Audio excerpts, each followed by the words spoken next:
अभी जिस तरह से इन्फोर्समेंट की तरफ से अनाउंसमेंट की जा रही है कि 15 मिनट तक टाइम दिया गया है कि जितनी डिसमेंटल गाड़ियां हैं और जितना सामान है यहाँ पे वर्कशॉप्स का, वो सारे का सारा सामान यहाँ से उठा लें। अगर नहीं उठाया तो सीडीए जब ऑपरेशन करेगा तो ये सारे का सारा सामान और ये गाड़ियाँ और जितनी भी गैर कानूनी तामीरात है उन्हें गिराने के बाद ये सामान कब्जे में ले लिया जाएगा।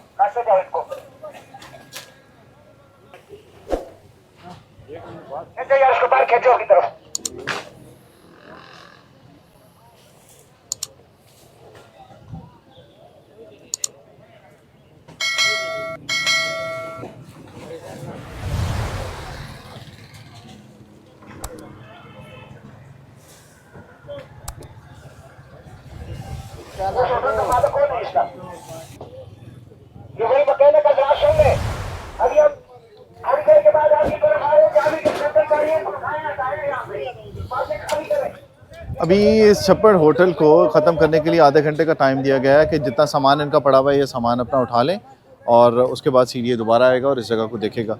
आइए चलते हैं बाकी जगहों को देखते हैं, उसके बाद आके यहाँ पर कवर करते हैं।